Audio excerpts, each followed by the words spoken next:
Raadiosaade Räägime asjast. Eesti asjadest nii nagu need on, räägivad Mart ja Martin Helme ning nende huvitavad saatekülalised pühapäeviti kell 11.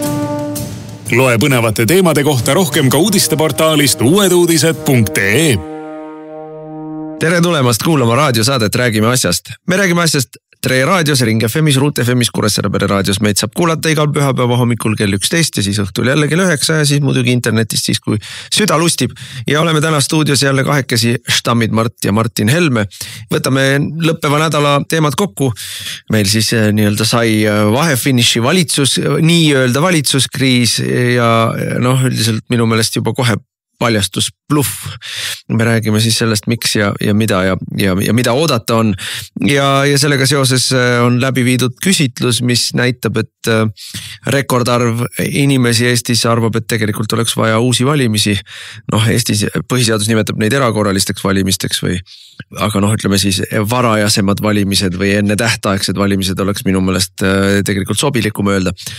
Võtame teise teemana Läti siin Eesti peavoolumeedia on tegelenud tõsise sellise nii-öelda ajaloo kujundamisega 5 aastat koroona eriolukorrast ja kogu selle nii-öelda tagasivaate mõte minu meelest on võimalikult palju võltsida seda, mis tol ajal toimus selle jaoks, et pesta puhtaks Reformierakonda ja teha süüdlaseks EKRE-t, et me tuletame natuke meelde asjaosalistena ja asja sees olnud inimestena, mis siis oli ja mis tegelikult olemata oli.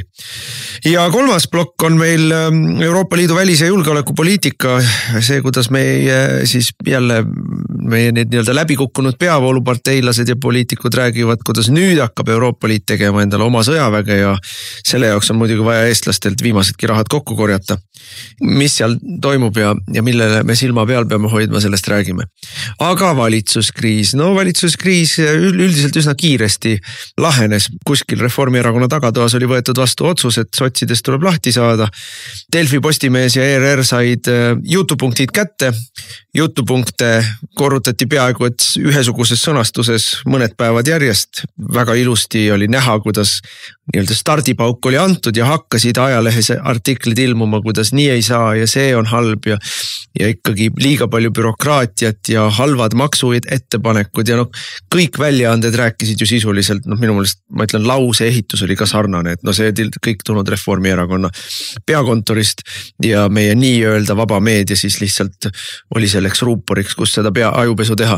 Meil on niisugune asi nagu Stratcom, strateegiline kommunikatsioon ja see Stratcom töötab puhtalt Reformierakonna huvides, eks ta on mehitatudki Reformierakonna meelsetest inimestest, kellelgi ei ole ju mingit kahtlust sellest, missugust erakonda ja liini toetab näiteks Raul Rebane, eks ole.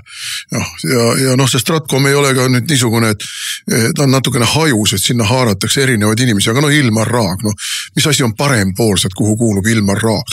See on ju sisuliselt Reformierakonna kloon, mis peab järjekordse silmamoonduse tekitama Eesti poliitika maastikul, et viskame nüüd Eesti 200 kui täiesti ära kasutatud, ära lörtsitud asja üle parda, aga parempoolsed tuleb siis asemele, uus jõud, värske jõud, kriitilise vaatega, värske vaatega, Kusjuures märkimisväärne on see, et kui siin selle nii-öelda valitsuskriisi kajastamine meedias oli, siis kõige rohkem ja kõige pikemalt ja kõige nähtavamalt sai sõna olematu sünteetiline projektipartei parempoolsed.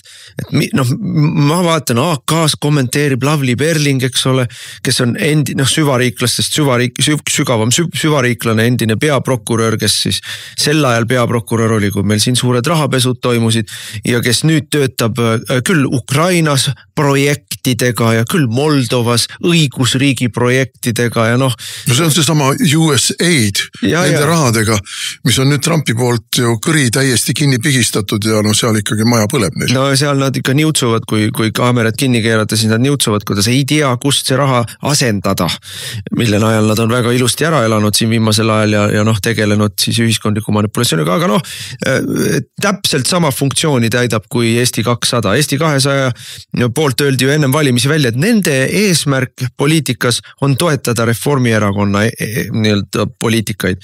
Ja seda nad on teinud ja selle kõik, mis vaja on nad ära teinud ja ära aetud hobused lastakse maha. See, et nad praegu valitsusse alles jäid, ei muuda mitte midagi. Nende ütleme, nende seis on nii kehva, et neil puudub võimalus plõksida. Ja sotsid vastupidi olid läinud maru õhku täis, eks ole, neil oli aknaaluste kaudu oli neil siis fraktsiooni suurus kasvanud, aga ametlikult fraktsioon ei saa kasvada. Seadus on niisugune, et fraktsioon on ikkagi see, mis Riigikokku valitakse. Fraktsioon võib väheneda, nagu meie puhul, kui me viskasime siin välja reetureid ja need läksid akna alla. Fraktsioon võib väheneda, aga fraktsioon ei saa ametlikult kasvada, tõsi küll, nii nagu Isamaale on liitunud seal nüüd endised keskerakondlased. No meie omad ka endised.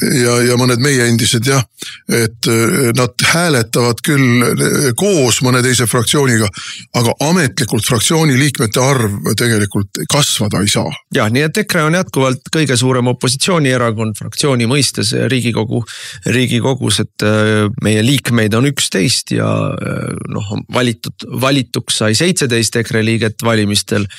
Kalle Grünthal läks ise ära, siis kui tal kriminaalasi alustati, aga Kalle hääletab koos meiega ja siis 5 inimest läks meil ära siis eelmise aasta suvel. Aga sotsid ikkagi arvestavad 14 häälega Riigikogus ja selle 14 hääle pealt olid nad maru tuusa täis, nad isegi ju esitasid siin vahepeal nõudmise, et teiseks suurim koalitsioonierakond saab tavaliselt ju spiikri koha. Et esimeseks suurim saab peaministri koha ja teiseks suurim koalitsioonipartei saab siis spiikri koha või Riigikogu juhatuse esimehe koha. Ja kuna ju algselt siis sai selle Eesti 200 ja Eesti 200 spiikriks on olnud siis Hussar, kõigi aegade kõige halvem ja ma ei ütle mitte kehvem, vaid kõige halvem Riigikogu esimees, kes meil kunagi on olnud ja neid on kehvasid olnud ennem ka, on Hussar. See, mismoodi tema on ära hävitanud parlamentaarse demokraatia, parlamentaarsed head tavad, kombed, nii-öelda rituaalsed sellised liigutused, mida parlamendis on siiski vaja selle jaoks, et kõigile jääks nägu. See on olnud nii madal, mismoodi tema Riigikogu on juhtinud. Aga siin me näeme jällegi seda, mismoodi nad on Reformierakonna käpikudega, siis Hussar ei mõtle ise mitte midagi välja. Tema tarkmees taskus kõrva taga, kes tegelikult kõik need sigadused on lansseerinud, on Toomas Kivimägi, esimene aseesimees Reformierakondale. Ja, Hussari lahendus on leida lahendus. Et selles mõttes tema ei, aga ta on ka inimestega halb, et Riigikogu kantselei on jooksnud ju inimestest tühjaks, et seal on kaadrivooravus väga suureks läinud, mitte sellepärast, et palgad oleks nii kohutavalt halvad või töötingimused teab mis halvad, aga lihtsalt see, mismoodi Riigikogus surutakse asju läbi, on üle, piltlikult öeldes üle laipade. Aga tuleme tagasi koalitsiooni asja juurde, et see otsus, et nüüd on vaja Reformierakonnas võeti vastu otsus, et nüüd on vaja pool aastat ennem kohalike valimisi oma protsenti parandada. See tehti neil ja sihikule ja nad tükk aega kaalusid, et kelle nad siis üle parda viskavad ja toimus tohutu selline võidujooks. Et sotsid käisid lobeerimas Reformierakonda, et viskame nüüd Eesti 200 üle parda, et nad on niisugune ballast, poliitiline ballast ja Eesti 200 käis ähvardamas ja nõudmas, et tuleb sotsid üle parda visata. Ja lõpuks otsustati Reformierakonnas, et Eesti 200 on vähem pretensioonikas seltskond ja vähem poliitiliselt kogenud seltskond ja nendega on lihtsam koos asju ajada. Nii et visati sotsid üle parda ja see toimus üsna kiiresti ja ma ütleksin, et ma ei ole kunagi elus näinud Eestis nii naeruväärseid põhjendusi. Et mingisugune, mis see kanade regulatsioon oli, mille ajendil siis see õnnetu Hartmann, kes muidugi ei saanud ka aru, millega ta üldse tegeleb, tekitab juurde bürokraatiat. Euroopa Liidus juurde tekitada bürokraatiat, kas see on patt või? See on ju teretulnud asi. Ja näidake mulle mõni ministeerium, mis ei tekita. Näidake mulle mõni Reformierakonna minister, kes ei tekita juurde bürokraatiat. Iga jumala päev tekitab. See on nii piinlikult hõre põhjendus, kui üldse olla saab. Tegelik põhjendus, ma arvan, me kõik saame aru, tegelik põhjendus on ikkagi 2,6 miljardit tuuliku raha, mida blokeerisid sotsid ja millega nüüd sotsid on läinud. Ja kohe nägime, sotsid blokeerisid teisi asju ka, ega see jutt ju vastab tõele. Nii kui sotsid lendasid valitsusest, nii tuli uudis meile, et nüüd saab Justiitsministeerium läheb edasi siis Hollandi ja Rootsi vangidele Eesti vanglates kohtade rentimisega. et noh, siis Eesti on siis see prügimägi, kuhu Hollandi ja Rootsi moslemi terroristid ja muud sellised tüübid pannakse meie vanglatesse, meil on vanglates ruumi üle, seal on ruumi puudu ja meie siis teenime selle pealt mingit sandikopikaid ja võtame enda riiki siis moslemi terroriste ja muidu õudseid inimesi. Et noh, see oli ka sotside taga ilmselt seisis, nüüd saab rõõmsalt edasi minna, aga noh, põhiliselt ikkagi raha pärast kakeldi. Jaa, aga no ega siis ma ei usu, et see nüüd väga tõstab selle Reformierakonna populaarsust, sest et kurss jääb ju täiesti ära vahetamiseni samaks. Ja noh, lihtsalt jah, mina ütleks, et Läänemees puhus pilli lõhki. Ta läks ikkagi nii šotti täis, et siin ei olnud tal endale enam arupidamist, kus maal tegelikult tuleks tagasi tõmmata. Ja selle tulemus oligi see, et tema kujutas ette, et nemad on nii kõvad tegijad, et nemad võivad igal pool pidurit tõmmata ja kui nemad ei saa seda, mida nemad nõuavad, nagu näiteks maismaa tuuleparkide raha ja selle raha suurendamist, siis nad blokeerivad ära ka igasugused muud asjad. Ja no, põhimõtteliselt mingil hetkel tehtigi selgeks, et hästi. Kui te blokeerite, ega siis parlamentaarne matemaatika on väga lihtne. See on 101 ja 101 piiris arvutamist. No see on juba esimese paari klassi tasemel võimalik kokku arvata, kui palju on liita ja lahutada igasuguseid numbreid 101 piires. Ja 101 piires arvutati ära, et meil on 52 kohta, Eesti 200 kahe peale. Plus 2-ga arvestatakse, tegelikult arvestatakse Möldri häälega, tegelikult arvestatakse Leo Kunnase häälega, tegelikult arvestatakse ka Enn Eesmaa häälega, nii et plus 3-ga juba arvestatakse. Nii et noh, tegelikult see 52 on petlik. No ühesõnaga, see matemaatika tehti ära, seda ma tahtsingi öelda. Ja siis leiti, et aga siis ongi kõik. Eesti 200-le on nüüd täiesti selge, et nii kui nad piuksatavad, nii visatakse nad välja ja noh, võetakse Isamaa või võetakse uuesti sotsid või eks loll on see, eks põhjendusi ei leia. No mina jälle vaatasin seda asja ja pisut olen hämmingus, et ma sain aru, et noh, plaan oli ja soov oli, valitsust on vaja remontida, valitsuse remont tavaliselt toob kaasa siiski kas või lühiajalise sellise populaarsuse ülespõrke, mida ma arvan, et noh, siit võetakse väga väike ülespõrge välja, aga noh, mingi põrge tuleb, see on siuke surnud kassi põrge, et ega ta kaua ei kesta, aga no see on Reformierakonnal, Eesti 200 küll mitte. Ei, nendele ei põrka isegi surnud kassi, aga see ajastus mind mõnes mõttes natukene paneb kukalt kratsima, et kuna see ajastus oli ju selgelt nende enda valitud, Reformierakond ise otsustas, et nüüd teeme, siis 2 nädala pärast on meil Riigikogu juhatuse valimised. 2 nädala pärast siis märtsi viimasel nädalal on meil ka põhiseaduse lõpphääletus Riigikogus. Et kui nad oleksid tahtnud kindla peale mängida ja põhiseaduse hääletuse ära teha ja Hussarile ja Kivimäele ilusti ülekattega hääled kokku saada Riigikogu juhatuse valimis, siis nad oleks 2 nädalat oodanud ja siis pannud Kanade regulatsiooni laua peale ja ma ei tea, mingid muud asjad. Need kõik asjad oleks rahumeeli saanud 2 nädalat oodata. Et see, et nad tegid nüüd selle lükke kohe praegu ära, tekitab minus küsimuse, et siin on kuskil on mingisugune argument, mida me veel näinud ei ole ja mina ise arvan, noh, olles ikkagi neid näinud, kui labaselt ripatslik on Eesti valitsus välismaiste jõudude ees, et see signaal tuli välismaalt, et see on ikkagi kuskilt on antud meile üsna selge ja sirge suunis midagi muuta, midagi ümber teha ja sest et praegu on põhiseadusega on asi niimoodi, et sotsid olid masseerimisfaasis, et sotsid olid peaaegu nõus, et nad toetavad ja eriti kui neil oleks olnud kogu aeg ähvardus kuklas, et muidu lendate valitsusest välja, sotsid olid peaaegu nõus, et nad teevad selle põhiseaduses omapoolse järeleandmise ja nõustuvad, et ka hallipassi mehed lähevad põhiseadusest välja või ütleme siis hallipassi meestel võetakse põhiseaduse järgi kohalikel valimistel hääletusõigus ära, aga seda tehakse nii-öelda ülemineku klausliga ehk hallipassimehed seekord saavad veel hääletada ja siis järgmistel kordadele mitte enam. Et teiste riikide kodanikud, Vene kodanikud, Austraalia kodanikud, Norra, Šveitsi ja kõik muud kolmandate riikide kodanikud, nendelt läheb kohe valimisõigus ära, aga siis mitte kodanikelt ehk hallipassi omadelt.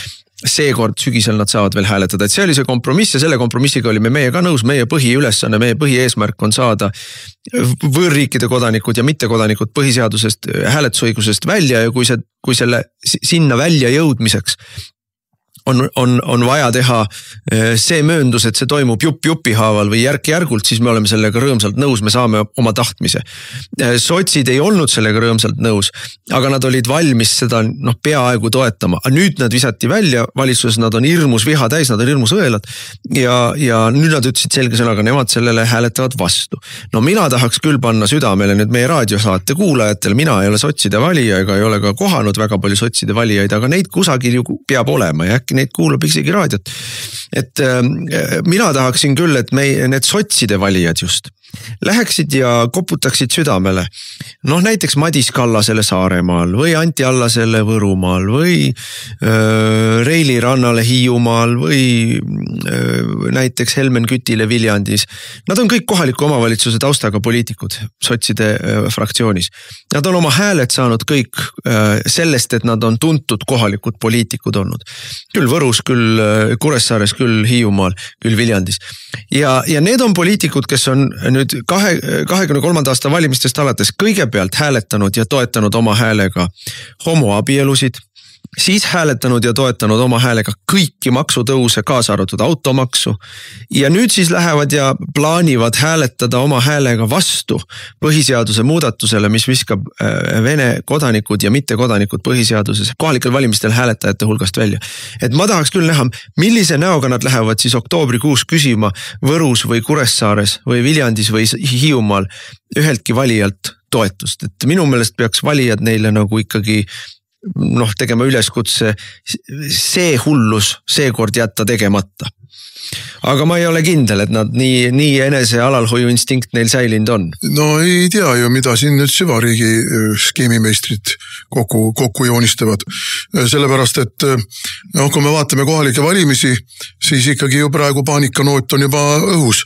See paanikanoot on see, et ikka kui venelased annavad oma hääled jälle uuesti Keskerakonnale ja nagu küsitlused näitavad niivõrd, kuivõrd neid uskuda võib, et Keskerakond on praktiliselt Eesti valija toetuse kaotanud, aga Vene valija on selle eest konsolideerunud.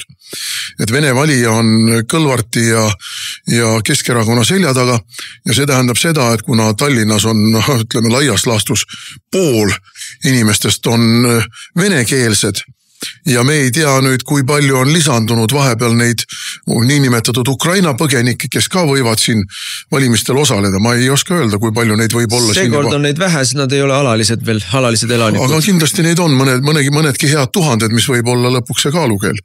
Et need annavad ju oma hääle kõik Kõlvartile ja Keskerakonnale, mis tähendab seda, et nad teevad ikkagi Tallinnas parima tulemuse. Seda näitavad kõik küsitlused.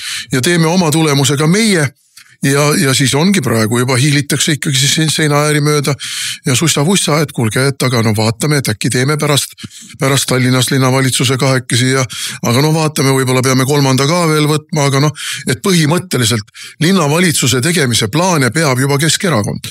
Ja see on loomulikult... Aga need, kes täna on võimul, ka need, kes täna on Tallinnas võimul, ju ega kui neil hääled kokku ei tule, siis nad on valmis ja võimelised meiega jälle rääkima. Ega muidu me ei kõlba kuhugi, muidu me oleme valitsuskõlbmatud ja muidu me aga nüüd ma ütleksin nendele kõikidele nii-öelda valgetele jõududele, eriti reformikatele, kes on meid siin sõimanud Kremli käsilasteks ja Putini jutupunktide vestjateks, kes tegid meile häbi selle eest, et me tegime Narvas oma nimekirja eelmistel kohalikel valimistel ja et me oleme oma pereväärtuste teemal ja immigratsioonivastaste sõnumitega ka pöördunud mitte Eesti valijate poole, et see on nii häbiväärne asi. Ja mida sellega saavutati?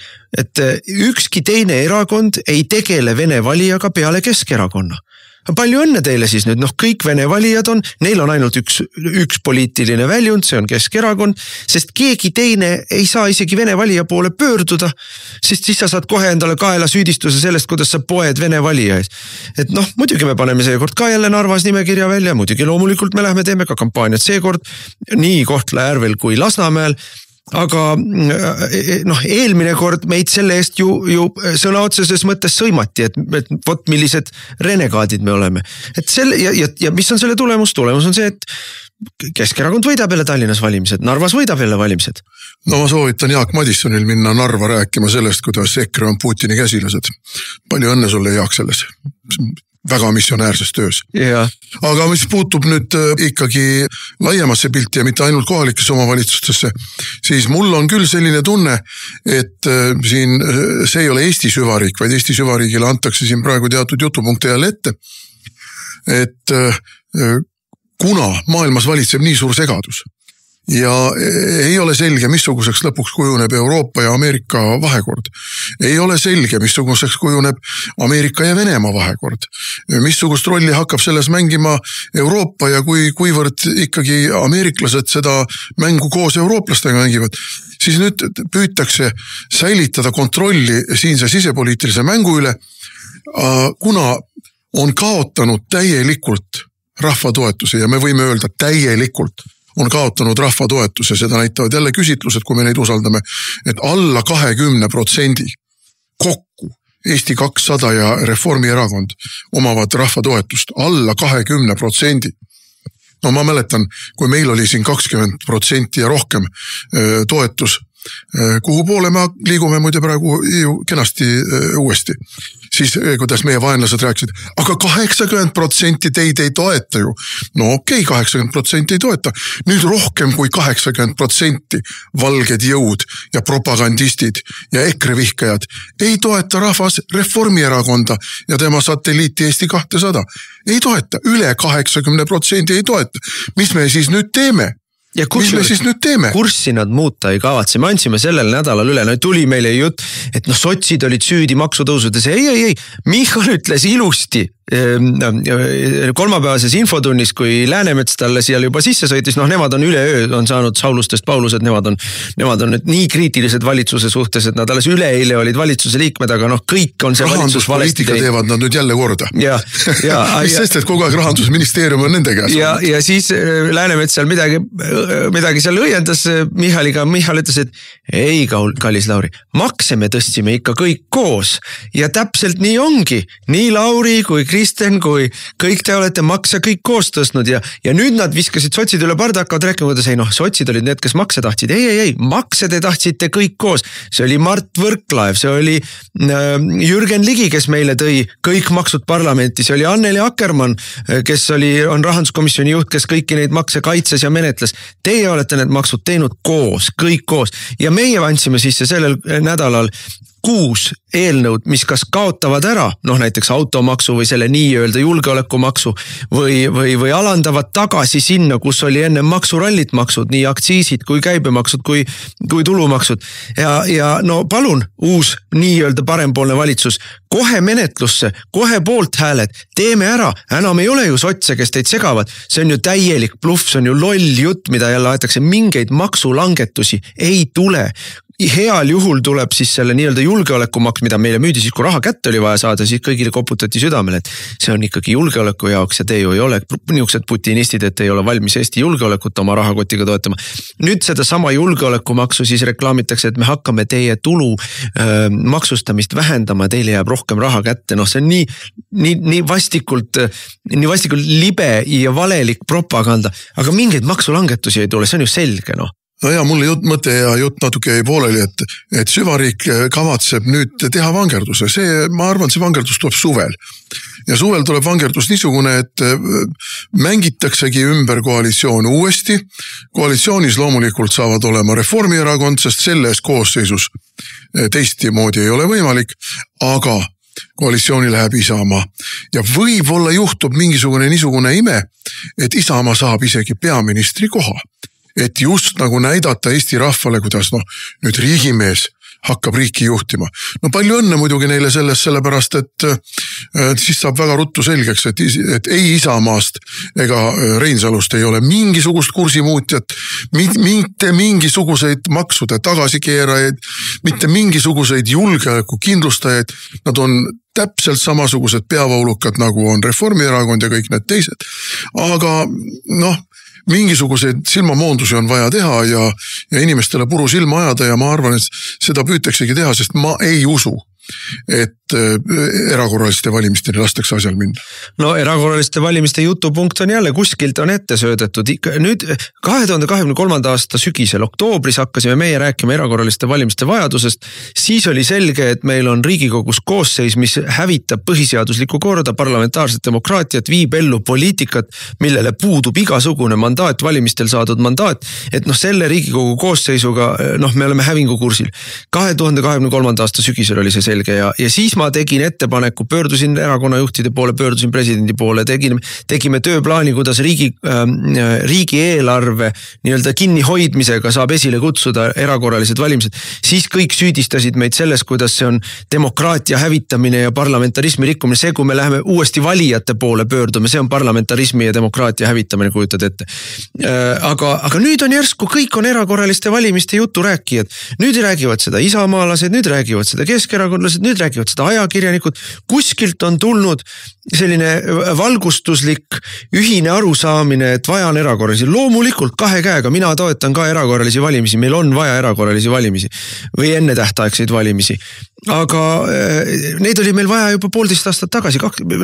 Selles mõttes jälle on kõik õpikurvi taga. Jälle meie olime kõigist teistest varem aru saanud, mis on viga ja mis on lahendus. Ei, aga siin on ju jällegi süvariigi näpunäited, sellepärast et kuna see idee on populaarne, kuna rahvas sooviks erakorralisi, siis kes on nüüd selle eestkõnelejaks ette lükatud? Urmas Reinsalu, justkui tema oleks see maaletooja ja selle ellu viia. Ei ole ta selle maaletooja, ei ole ta selle ellu viia. Aga mäng käibki sellega. Ja see võib olla nüüd ka see mehhanism valitsuse ümber kujundamisel, et isamaalased on ju öelnud selgelt, ei, sinna valitsusse, Reformierakonnaga ühte valitsusse me ei lähe. Ei, me läheme küll, kui me midagi ära saame teha. Ära saame teha siis, kui nad saavad peaministri koha. Ja see võibki olla see mäng, et Reformierakond annab nii-öelda teatepulga üle, ütleb, et no hästi, näidake siis, kuidas te teete. Samal ajal teades väga hästi, et nad panevad igal pool jalga taha, ei lase midagi teha. No lasevad õhu välja nende populaarsusest. Ja lasevad Isamaal õhu välja ja tegelikult ühesõnaga hoiavad seda olukorda, mis Eestis on ja mis on süvariigi kontrolli all, aga nagu ma olen ka varasemates saadetes korduvalt öelnud, intriige ja infooperatsioone oskab see süvariik suurepäraselt teha. Aga riiki juhtida ei oska. Ja kuna nemad on juhtinud riiki juba viimased 20 aastat, siis ongi meil see olukord, kus Eesti on saamas läbi kukkunud riigiks. Üks viis erakorralised esile kutsuda on riigieelarve mitte vastuvõtmise kaudu. Sellisel juhul toimuvad meil valimised umbes aasta pärast. Ja ekslik on arusaamine, et erakorralised valimised tähendavad seda, et siis tulevad korralised valimised vana graafiku järgi. Ei tule. Erakorralised valimised tähendavad seda, et see järgmine Riigikogu koosseis siis on enam 3,5 aastat, ehk siis järgmine Riigikogu koosseis on 3 aastat pluss nii palju, kui jääb märtsi esimese pühapäevani. Nii et siis nii-öelda märtsi esimene pühapäev on see, kus meil alati korraliselt toimuvad, kui meil valimised toimuvad, erakorraliselt toimuvad näiteks sügisel, siis 3 aastat pluss pool veel. Nii et aga teine viis, kuidas erakorralised esile kutsuda, on valitsuste vahetamisega. Kui 3 korda kukub läbi valitsuse moodustamise katse, siis toimuvad erakorralised. Aga see võibki olla, millega Isamaale mängitakse kätte see peaministri koht. Nii et Reinsalul õnnestub, aga Michalil enam ei õnnestu või kellelgi kolmaldal. Ei ka kujutame ette, et meil on Riigikogus nüüd niimoodi, et kukub Michali valitsus, tehakse uus katse, enam ei saa vähemusvalitsust kokku, ei saa midagi enam kokku. Ja siis president teeb kellelegi ettepaneku, see ei saa kokku. Siis tuleb Riigikogust endast pakutakse välja peaministri kandidaat. No kuule, nad panevad ükskõik kelle, kas või minu või sinu peaministriks, peaasi, et nad ei peaks minema tootvale tööle, sest pool tänast Riigikogu koosseisu ju läheb endale uusi väljakutseid otsima. Ja selle poolt ei hääleta, nad enne, ma ütlen veel kord, hääletavad sinu kui peaministri kandidaadi poolt, aga mitte selle poolt, et valitsus kokku variseks. Siinkohal ma ütlen tootva töö kohta niimoodi, et tootvat tööd enam väga ei ole ja ei ole ka enam neid magusaid palakesi, mis USAID-i abiga kuskil nendes sadades ja sadades MTÜ-des, mis ameeriklaste rahaga siin püsti hoiti ja mis pidid meie ajusid pesema, ühesõnaga, kuhu värvati inimesi ja kus neile soojad maandumiskohad tehti. Aga mida kauem nad sellega venitavad, seda ebapopulaarsemaks muutuvad nende enda erakonnad ja seda populaarsemaks muutuvad uute valimiste korraldamine ja seda populaarsemaks muutuvad meie, nii et meil ei ole kiiret. raadiosaade Räägime asjast. Eesti asjadest nii nagu need on, räägivad Mart ja Martin Helme ning nende huvitavad saatekülalised pühapäeviti kell 11. Loe põnevate teemade kohta rohkem ka uudisteportaalist uueduudised.ee. Jätkame saadet, saate nimi on Räägime asjast räägivad Mart Helme ja mina olen Martin Helme ja võtame väikese retrospektiivi ette, vaatame 5 aasta tagust koroona aega. No siin meedia tegi terve rea selliseid lookesi ja lugusid, kõik mu meelest selge eesmärgiga nii-öelda panna kehtima tagantjärgi mingisugune ajalooversioon. Mina tahaksin siin paari asja nagu meelde tuletada. Esimene asi on see, et 2020. aasta märtsis toimus siis erakorralise olukorra väljakuulutamine Eestis. See on esimene kord üldse kogu taasiseseisvumise jooksul, kui erakorraline olukord tehti. Ja see kestis 2 kuud, see kestis 17. maini või midagi taast, peaaegu täpselt 2 kuud. Ja see oli, ja kui nüüd tagantjärgi mõelda, et kas oleks pidanud või ei oleks pidanud, mis ma nagu ikkagi tahan öelda on see, et ühiskond oli täiesti hüsteeriasse aetud. Ühiskond oli absoluutses surmahirmus, täiesti hullunud surmahirmus. Ma mäletan, kui me käisime, meil olid valitsuse erakorralised istumised olid alates veebruarikuust ja terve maailm oli sellises, absoluutses sellises afekti seisundis. Ja meile esitleti ju prognoose, mis olid pöörased. Kui me võtsime ette, et tuleb tundmatu haigus, me tuletame meelde neid videokaadreid Hispaaniast, kus kilomeetrite pikkused sõjaväekolonnid surnukirstudega, see kõik oli selline, inimesed päriselt kartsid ja ega me ei teadnud, mis tulemas on. Me päriselt ka ei teadnud, meile esitati prognoosi. Kui see on samasugune nagu MERS, tuletame meelde, keegi ilmselt enam ei mäleta, 2000-ndate alguses ka Aasiast pääses putku mingisugune haigus nimega MERS, 30% inimesi, kes MERSi haigestusid, surid. See oli ka kopsuhaigus, 3/3 suri. Ja vaadates neid nii-öelda nakatumise igasuguseid tabeleid, trende, numbreid, kui see stsenaarium oleks Eestis kehtestatud, 10 000 inimesed oleks surnud. 10 000 inimesed, see oli meile lauale pandud prognoos. Ja sellises olukorras nõuti meilt, meie enda Riigikogu fraktsioon nõudis, teiste erakondade fraktsioonid nõudsid, meie enda liikmed nõudsid, ajakirjandus nõudis, kõik arvamusliidrid nõudsid, te peate midagi tegema. Tegime piirangud, aga nüüd on vaja oluline meelde tuletada.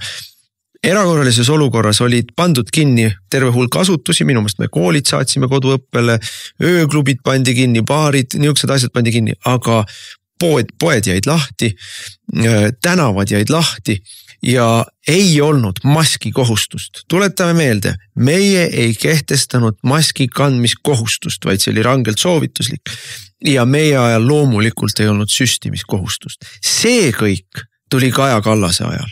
See kõik juhtus aasta hiljem, sest tuletame meelde, eks ole, see esimene laine kevadel oli ära, siis tuli suvi, siis olid kõik, see nakatumine kadus ära, inimesed hingasid kergendatud, elasid normaalselt ja siis sügisel hakkasid uuesti numbrid kerima ja jälle väga tõsine surve oli ja seda survet tuli meil valitsuse seest eelkõige Tanel Kiigelt. Me peame kohe kõik kinni panema, me peame kohe tegutsema.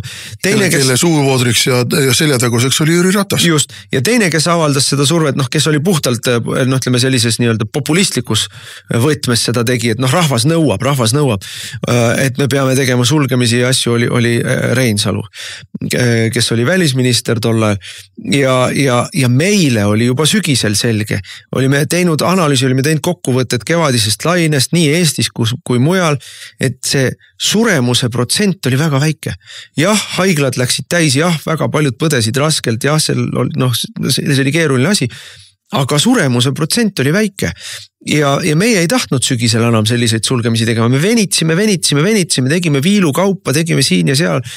Ja siis jaanuaris valitsus kukkus, siis tuli Kaja Kallas, kes tema esimene selline plaan oli, et me ei tee midagi, et küll kõik ise laabub, aga jälle tuletame meelde, ühiskondlik surve oli väga suur ja siis ta võttis vastu Kaja Kallase ja ütleme siis Ratase ehk Keskerakonna ja Reformierakonna valitsus ju võtsid vastu NETS-i seaduse muudatused, võtsid vastu HOS ehk hädaolukorra seaduse muudatused ja siis neil enam ei olnud vaja erakorralist olukorda teha ja siis nad kehtestasid lihtsalt valitsuse otsusega ja kehtestasid sundsüstimise, koroonapassid, maski kohustuse ja vot siis hakati teleskoopnuiade ja koertega seda nii-öelda koroonarežiimi kehtestama. Mitte esimese eriolukorra ajal, siis kui meie olime valitsuses, vaid siis kui Kaja Kallas tuli.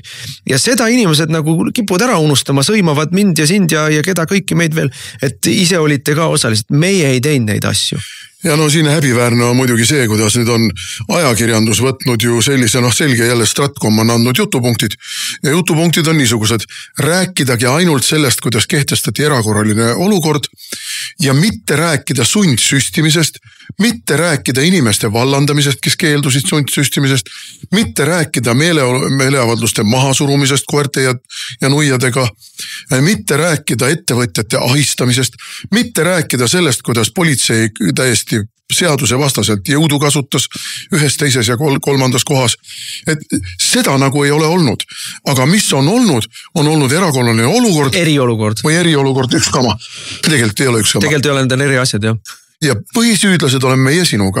Ja no ausalt öeldes häbiväärne on, kui on Postimehes artikkel, kus Riina Solman räägib sellest, kuidas... Kellega me koos valitsuses istusime. Kuidas meie tahtsime traataedu püstitama hakata. Kus kohast sa võtad mingi sellise jutu, Riina? Tegelikult traataiad pani püsti Kaja Kallase valitsus ja siseminister Jaani ehk Reformierakonda värvatud miilitskukeke, kes tegi kõike, mis tal kästi ja hea meelega tegi. Ehk siis traataiad pandi püsti küll, aga see oli Kaja Kallase valitsuse ajal, kui pandi traataiad püsti ja pandi püsti koerad ja teleskoopnuiad. Meie ei pannud mingeid traataidu mitte kusagile mitte kunagi. Selle jutu vestmine on alatu laim.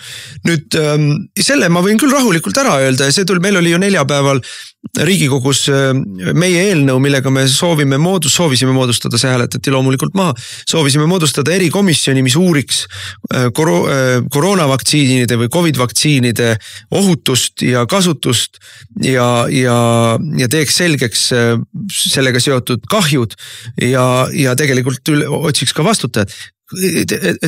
Siin tuleb ka jälle öelda, meie kukkusime valitsusest välja ennem, kui Eestis vaktsineerimiseks läks. Eestis vaktsineerimine, esimesed mingisugused vaktsiinid saadi, ma ei tea, kas meditsiinisüsteemis vist detsembris hakati esimesi vaktsiine. Need oli näppu otsaga ja seal nii-öelda eri juhtudel neid siis sai, aga põhimõtteliselt läks vaktsineerimine lahti uuel aastal Kaja Kallase ajal. Ja meie ajal alles me arutasime seda, millist võiks ja peaks ostma ja kui suure varudega ja nii edasi, seda me arutasime, kusjuures meie olime vastu sellele, et liiga palju osta ja me olime vastu sellele, igal juhul kogu ütlesime, et see peab olema vabatahtlik ja nii edasi, aga see kõik jäi valitsuse sisse, seda keegi ei näinud ega kuulnud. Pärast avaldati ainult artikleid sellest, kuidas rahandusminister Helme blokeeris vaktsiinide ostmist. Ei blokeerinud, vaid ütlesin, et ei tohi nii palju raha sinna alla panna ja me ei tohi osta kõiki vaktsiine, mida meile pakutakse, vaid valime mõne välja ja siis vaatame. Aga mul ei ole mingit probleemi tunnistada, et ka meie reageerisime ju esimese laine ajal üle. Loomulikult reageerisime üle tagantjärgi tarkusega, aga sel hetkel meil seda tarkust ei olnud. See tarkus tuli meile alles sügisel.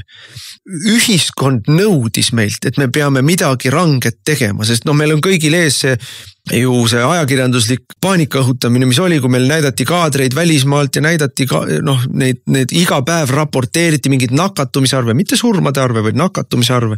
Ja see kõik lõi sellise fooni, et kui te nüüd kohe midagi ei tee, siis te olete valitsusele läbi kukkunud. Kõik, kes ära surevad Eestis, ükskõik mis kell, ükskõik mis põhjusesse, on teie hinge peal, et sellises olukorras ei olnud nagu väga midagi muud teha, kui tuli neid samme astuda, aga saime aru, juba mais saime aru, et need reeglid ei ole vajalikud. Septembris, oktoobris, novembris ka saime aru ja pidurdasime neid, me koole rohkem ju kinni ei pannudki. No see kõik oli nii alatu, mäletame ikka seda, kuidas oli, et ära mine oma vanaema vaatama, kui sa ei taha teda ära tappa, umbes niisugused reklaamid olid ja pane õlg alla. Mismoodi näidati eranditult igal õhtul, ma spetsiaalselt jälgisin, kui see vaktsineerimise hullus käima läks. Eranditult igal õhtul näidati aktuaalses kaameras seda, kuidas inimesi süstitakse.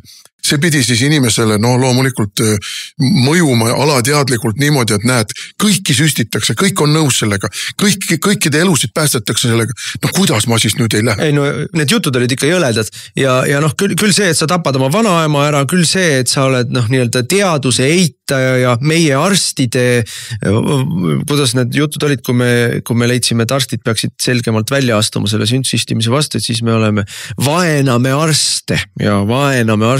Ausalt öeldes mina ütleksin niimoodi, et see usalduse lõhkumine, mis toimus koroona ajal arstide poolt, kui nad ei astunud välja oma nii-öelda patsientide kaitseks, kellele ei olnud vaja teha neid süste, kellele ei olnud mingisugust riski, aga kes läksid selle paanikaga kaasa, sest et kuidas ma siis oma kolleegidele pärast nii-öelda mundriau ja kes läksid sellega kaasa, sellepärast et neile oli tehtud finantsiliselt see kasulikuks.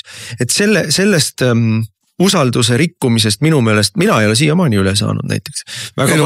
Usalduse rikkumine vaktsiinide vastu üldse, sest et me ei räägi ju sellest, et mingisugune, ma ei tea, lastehalvatuse vastane või teetanuse vastane vaktsiin, et seda ei tohiks teha. Me ei räägi sellest, me räägime konkreetselt nendest vaktsiinidest, mis olid seotud COVIDiga ja absoluutne enamus nendest, kes vaktsiinide vastu sõdisid just nimelt nende vaktsiinide vastu. Ja tunnistame jällegi, algul kui me valitsuses veel olime ja tuli jutuks sellest, et on vaja vaktsiine tellida, me ju usaldasime neid vaktsiine, sest me usaldasime ka neid vanu vaktsiine. Ma lapsena sain ju ka lasteaias juba igasuguste mumpside ja ma ei tea, mis vastaseid vaktsiine, aga me ju tookord ei teadnud, et need on katsetamata vaktsiinid, et sisuliselt on tegemist kogu inimkonda laias laastus kogu inimkonda hõlmava inimkatsetusega nende samade vaktsiinide osalusel. Et võt see on välja tulnud tagantjärele. Kusjuures tagantjärgi on ka välja tulnud see, et mina küsisin korduvalt nii nendelt erinevatelt teadusnõukoja inimestelt kui Tanel Kiigelt, kui kelt, et mille põhjal te saate väita siin sirge näoga, et need on tõhusad ja ohutud. Et tõhusust me ju näeme, et ei ole. Et kui päris vaktsiin töötaks, siis ta töötaks niimoodi, et ta hoiab ära sinu enda haigestumise ehk nakatumise ja ta hoiab ära, et sina teisi nakatad. Nii nakatumise kui nakatamise hoiab vaktsiin ära. Väga kõrge protsendiga, 90 midagi protsenti. Algul ju meile räägitigi. 97% efektiivne, no ja küll 93% efektiivne. Siis tuli välja, et muffigi, mingit efektiivsust ei ole, said süsti või ei saanud, täpselt sama palju nakatusid ikka. Hiljem on tulnud välja statistika, no ja seda me oleme alles saanud tagantjärgi andmeid võrreldes, et tegelikult need, keda vaktsineeriti, nendel oli nakatumise oht oli suurem. Nad nakatusid kergemini kui need, kes ei teinud vaktsiini. Neil olid juba vastavad kehad sisse süstitud. See tuli varem välja, tähendab, see tuli hiljem välja, aga alguses meile öeldi 97% efektiivsus. Ja millel see põhineb? Põhineb siis Pfizeri ja Moderna ja AstraZeneca katsetustel, esimestel katsetustel. Täna tagantjärgi me teame tänu sellele, et on kätte saadud siis andmeid kohtulikult välja nõutud ja mida kõike veel, need andmed olid võltsitud. Pfizer ja Moderna võltsisid neid andmeid, nad ise teadsid, et see tõhusus on oluliselt madalam, nad ise teadsid, et nüüd see on oluline, et nad ei ole ohutud. Et see, et nad tekitavad südamehaigusi, see, et nad tekitavad kiirvähki, see, et nad tekitavad seal veretrombe, nad teadsid seda. Ja nad varjasid seda, nad esitasid valeandmeid Ameerika siis tervishoiuagentuurile, nad esitasid valeandmeid Euroopa tervishoiuametile ja mina ükskord küsisin Tanel Kiigelt, et kus sa võtad selle, et nad on ohutud, et millel see põhineb, meil ei ole ju andmeid.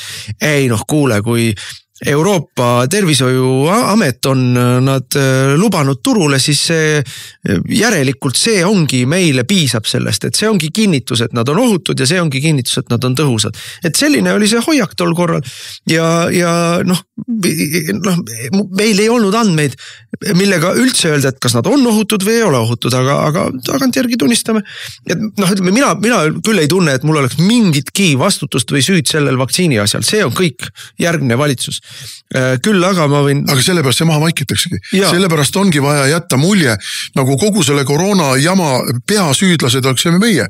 Ja ausalt öeldes ma olen tige ka Taimar Peterkopi peale, kes ka on andnud siin kuskil ajakirjanduses pikas ERR-is pika jutu ja kes ka ütleb, et no mäletame ju kõik, missugune valitsus tookord oli ja missugune oli EKRE retoorika ja me kõik kartsime nende diktatuuri ihalust. Kulla sõber, kust sa seda kõike võtad? Ega istus riigisekretärina Kaja Kallase valitsuses ja kehtestas diktatuuri. Täpselt. Sina olid Peterkop see, kes kehtestas Kaja Kallasega koos diktatuuri, kui meil tulid sundvaktsineerimine ja koroonapassid. Aga ikka tehakse veel nägu. Minu meelest küll mitte väga usutavalt, et kuidagi meie olime süüdi selles. Ja no selle peale ma ütlen muidugi, et ega mul kahju ei ole, Taimar, et sind lahti lasti sealt, ehkki loomulikult see, kuidas seda tehti ja kes sinna asemel upitati, on vihma käest räästa, aga kahju mul ei ole, sest et niisugust juttu ajada, see on lihtsalt alatu. See on lihtsalt alatu, sa istusid kõikidel nendel koosolekutel, sa teadsid täpselt, kes mida ütles, missugused olid argumendid, missugused olid vastuargumendid. Need ei olnud lihtsad otsused, need ei olnud lihtsad arutelud, me ei teadnud midagi, meil oli informatsiooni väga vähe ja tulla tagant järele meid laimama. No ausalt öeldes see on ikka alatus. Ei, täpselt see, kes ta kogu aeg oli. Aga ma ütlen ühe asja veel selle teema lõpetuseks. Mina ei vaena arste. Kuigi ma näen, et minu vanadest pillimehe sõpradest mitmed on läinud ja minu arvates on läinud teise ilma. Just nimelt sellepärast, et nad ka läksid entusiastlikult kaasa selle süstimiskampaaniaga. Olid minust nooremad ja sugugi mitte haiged inimesed. Ja ühtäkki saan teate, seda meest ei ole enam. Ühtäkki saan teate, see mees äkitselt suri. Ma ei oska muud seost leida kui seost vaktsineerimisega. Aga minul oli üks arst, ma ei ütle, kes ta oli, muidu satub jälle vaenamise alla, kes ütles mulle, et ära süsti. Need on uued vaktsiinid, me ei tea, mis on nende mõju, ootame. Tema suur soovitus oli, ma tegingi nii, nagu ta soovitas. Ma ei vaena arste. Arste oli erinevaid. Vahetame teemat, meil on vaja välispoliitikast ka natuke rääkida või välis- ja julgeolekupoliitikast, me seda pisut puudutasime juba eelmisel korral, et siis kui tuli siin Euroopa Liidu kiire koosolekus otsustati, et nüüd nad hakkavad riigi, rahuprojekt nimetati ümber sõjaprojektiks ja selle asemel, et edendada regionaalpoliitikat kohesioonifondidega või ühtekuuluvusfondidega ja selle asemel, et põllumajandust teha, siis taotakse kõik adrad, taotakse meil nüüd relvadeks ja loomulikult on see kõik pakasuha, millel on ainult kaks eesmärki, üks eesmärk on võtta ära meilt raha ja anda see siis eelmise kampaania käigus anti see siis meditsiinibusinessile, nii-öelda vaktsiinitootjatele ja nüüd on siis järgmine sektor välja valitud, kellele antakse meie raha ja see on sõjatööstus. Rheinmetall, see, kes toodab siis neid samaseid Leopard tanke ja mida kõike veel ja ka kahureid loomulikult ja rakette ja keda mitte kõike veel. Rheinmetalli aktsia on püstloodis üles läinud viimased paar nädalat. Püstloodis. Ja nii nagu läks püstloodis üles Moderna ja Pfizer. Aga kukub ka sellepärast, et ega nad ei saa ju sellega hakkama. Ei, no kuule, 2 korda saab raha teenida. Kõigepealt siis, kui sa ostad ennem tõusu aktsiaid ja teiseks siis, kui sa shortid languse eelaktsiaid, siis sa teenid ka languse pealt selle raha välja. Ega siis inimesed, kes oskavad seda, siis teavad ju täpselt, sa pead lihtsalt teadma, millal tõusma hakkab ja millal langema hakkab aktsia. 2 korda on võimalik aktsia pealt raha teenida. Ja küllap, me teame, Ursula von der Leyeni elukaaslane teenis nende meditsiini aktsiate pealt ikkagi jõhkralt raha. Aga mõõtkava mõttes on vaja öelda, räägitakse meile 800 miljardist, mis nüüd suunatakse relvatööstusesse. 800 miljardit mitme aasta peale, siin erinevaid ajaraame, 3 aastat, 5 aastat, 8 aastat, ma ei tea, mis need tegelikult, ma ei usu, et see on veel päriselt lõplikult paika pandud, need on kõik euro jutupunktid, nii nagu meile räägiti, kuidas koroona taastefond, sinna pandi mingisugused tohutud miljardid hakkama, tegelikult suurem osa sellest rahast seisab siiamaani kasutult. Ja nüüd osaliselt seda koroona raha ju tõstetaksegi ümber teise kohta. Aga mis asi on 800 miljardit? Ameerika Ühendriikide kaitsekulutused, ma siin eelmises saates või millalgi ütlesin, on umbes 500 miljardit, tegelikult on 750 miljardit. Ehk sama suurusjärk ühel aastal. ühel aastal, mida Euroopa Liit siis plaanib pika ajaperioodi peale kulutada. Ja loomulikult on see 800 miljardit silmamoondus, suur osa sellest rahast on liikmesriikide enda raha, mille Euroopa Liit võtab meilt ära ja hakkab meie eest kulutama, aitäh. Mina ei ole sellega mitte mingil juhul nõus, sellega ei tohi nõus olla, et teine osa sellest rahast, 150 miljardit on siis laenatud, komisjon laenab raha, aga liikmesriigid maksavad tagasi.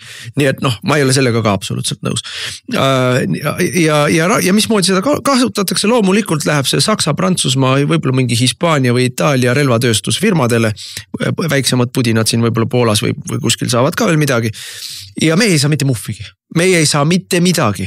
Meie peame ikka oma eelarvest oma augud täitma.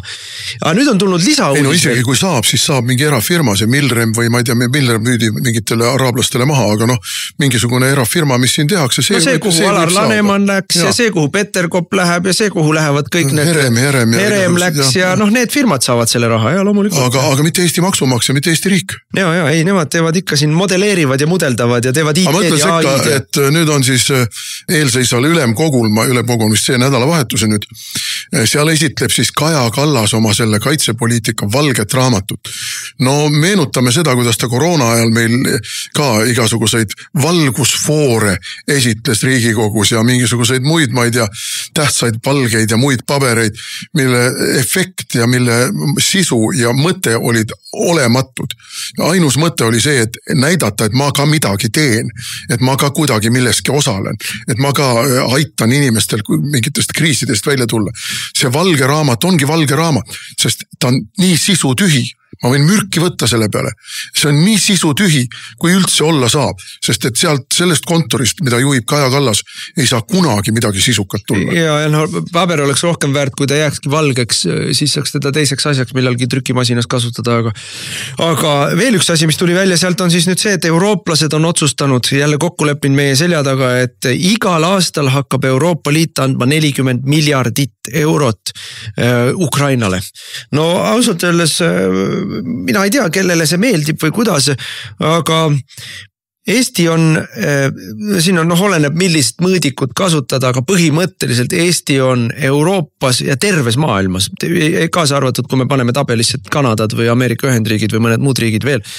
Eesti on kõige suurem Ukrainale raha andja riik olnud. Kõik teised riigid on vähem andnud, Taani on meiega võrdselt palju umbes andnud, et me räägime siin nüüd mõõdikust, mis on siis per capita või SKP peale ära jaotatud, kui sa SKP protsenti võtad.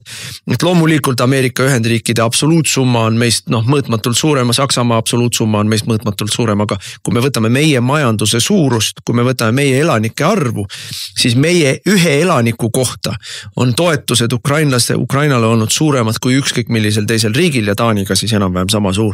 Nii et meie oleme kõige lahkem riik maailmas ja sellel on oma hind olnud, ärme nüüd nagu arva, et see hea enesetunne, see soe, mõnus, pehme, valguv, kehas laiali valguv mõnnatunne, mida osad inimesed tunnevad, kui nad ütlevad, et meie oleme Ukraina toetajad ikkagi. Sellel on hind.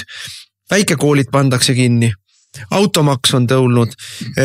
Julgeolekumaks ehk tulumaksutõus, käibemaksutõus, ettevõtte tulumaksutõus eraldi on tulnud, aktsiisitõusud on eraldi tulnud, maamaksutõus on eraldi tulnud.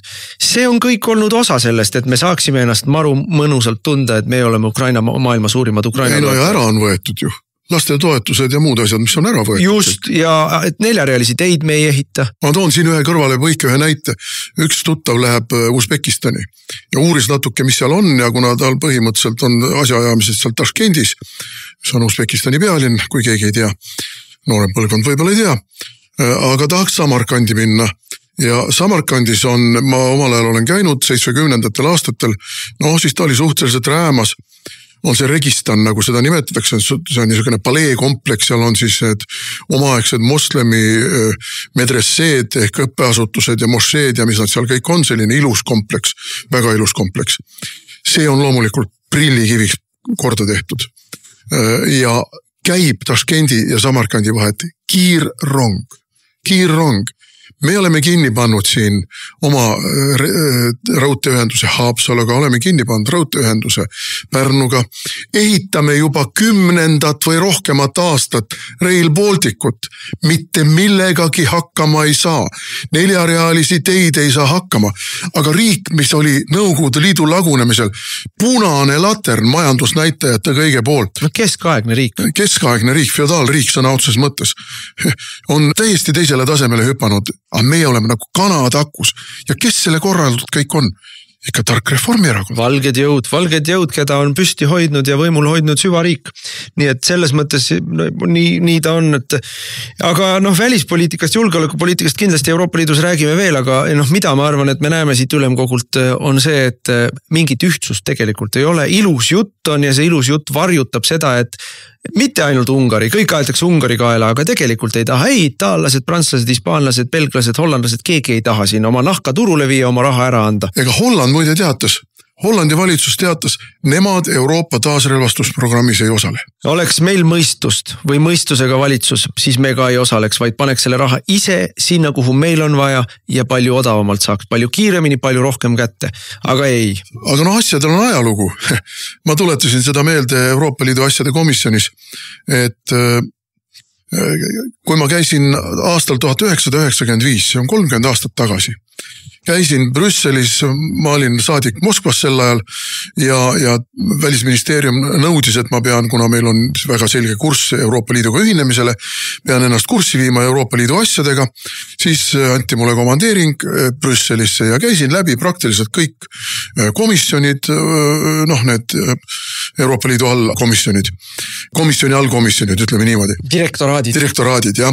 Ja seal ühes oli juttu ka sellest, et Euroopa peaks ajama oma iseseisvat kaitsepoliitikat paralleelselt NATO-ga, et mine tea, mis tulevik on, põhimõtteliselt räägiti plaan B-st. Ja selle selgroog on VEU ehk Western European Union inglise keeles.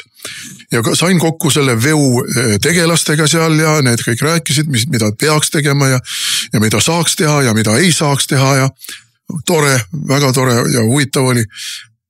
30 aastat on mööda läinud. Mitte midagi ei ole juhtunud. Ja nüüd äkitselt leiti, et nüüd paneme rahad peale, hakkame tegutsema. See on kõik korruptiivne varastamise projekt, mille üks eesmärk on loomulikult võimu kaaperdamine Euroopa Komisjoni kätte, liikmesriikidelt ära võtta ka kaitse, võime arendamine ja iseseisev kaitsepoliitiliste otsuste langetamine. Ja teine on loomulikult tohutute rahade suunamine omadele jopedele. No mina töötasin ka 90. teises pooles välisministeeriumis poliitika planeerimise osakonnas, mis oli siis see osakond, mis tegi analüüse ja nii-öelda prognoose ja tegin, ma arvan, et see oli 98. aastal, ma kirjutasin päris põhjaliku pika memo Euroopa Liidu ühisest välis- ja julgeolekupoliitikast, mida siis nimetati CFSP-ks ehk siis Common Foreign and Security Policy. Ja siis see oli sama, tol ajal oli see ka siis selline suur fanfaari helidega oli Saint Malo tippkohtumine, prantslased ja inglased otsustasid ühist relvatööstust arendama hakata ja kui silmad kinni paneks ja keeraks aega tagasi 97-8 aasta, jutud on täpselt samad. Ja tulemust ei ole, töötati välja mingi Eurofighter, mida mitte keegi ei taha, sest see on nii vilets lennuk. Kallis ka kusjuures. Aga kui su eesmärk ei ole mitte teha korralikku sõjaristapuud, vaid su eesmärk on raha saada ja raha kantida ja niimoodi, et sakslased maksavad ja prantslased saavad ja vahepeal keegi on veel näppupidi sees ja komisjon saab selle kõige juures otsustusõiguse enda juurde. Siis korralikku lennukit ei pea tegema. Lihtsalt palju peab rääkima sellest lennukist ja palju peab raha sinna alla panema ja ühiseid uurimisprojekte tegema ja sinna kogu selle raha kulutamise sisse mahub loomulikult ära ka veel süvariigi variüritused ja raha kantimised, et see on kogu see bütsantslik süsteem on niimoodi üles ehitatud. Minu soovitus küll Eesti valitsusele ja asi, mida me kindlasti ise valitsusse saades rangelt järgima hakkama on see, et kauge kaarega tuleb eemal hoida Euroopa ühisest julgeoleku ja välispoliitikast. Kauge kaarega tuleb eemal hoida ühistest relvahangetest ja ühistest mingisugustest arendustest. See on, ütleme niimoodi, et väikselt Peetrilt tehakse jälle kotikene tühjaks. See on nii selge ja nii ette nähtav ja nii karjub näkku, et meil tõmmatakse jälle müts pähe ja püksid maha. no kui me ikka vaatame seda sõjatrummi tagumist ja kogu seda Euroopa kaitsevõime arendamist, siis no mina ajaloolasena ütlen küll, et ajalugu kipub korduma natukene teises vormis kui siiani, sest et noh, nüüd ei ole ainult Saksamaa, nüüd on Euroopa Liit, aga Euroopa Liit on suuresti Saksamaa ajaloos. Sakslased on meid alati paljaks riisunud, sõtta lükanud ja siis venelastele maha müünud. Või maha jätnud. Esimeses maailmasõjas oli nii, nad röövisid ju Eesti paljaks, kõik viidi ära, heinad viidi ära, hobused viidi ära, lehmad viidi ära, või viidi ära, kõik viidi ära, kuhu vähegi küüned taha jäid. Relvi meile ei jäetud, kahuritel, mida ei suudetud ära viia, võeti lukud ära ja visati Narva jõkke, et lollakad eestlased ei saaks tiblade vastu neid kasutada.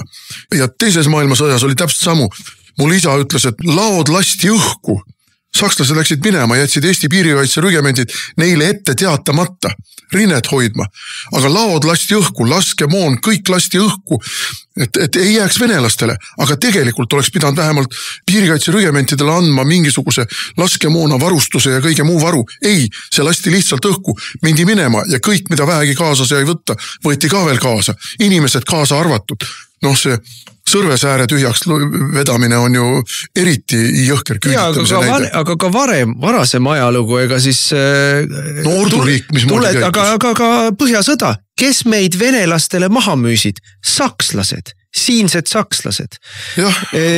Põhjasõda täpselt samamoodi, ordu ärples, mis ta ärples, lõpuks põhimõtteliselt Liivisõda. Liivisõda. Lõpuks põhimõtteliselt ikkagi müüdi meid maha. Nii et selles mõttes sakslastega on asi lihtne. Loodeti ju nii nagu nüüd loodetakse Saksamaa ja NATO peale, siis loodeti ju Saksa ordu peale. Aga Saksa ordu ütles, et ei, meie sinna ei tule, meil on siin endal muid probleeme. Ja Liivi ordu jäi üksinda ja lõppude lõpuks antigi ära. Aga meie välispoliitiline peakurss valitsuserakondadelt on väga lihtne. Sõimata tuleb Trumpi, Vance'i, Rubiot, mõnitada, alandada ja naeruvääristada ameeriklasi, samaaegselt pöörase sellise vaenuliku retoorikaga endale kaela tõmmata võimaliku konflikti Venemaaga ja kõik lootus panna Ursula peale. No minu meelest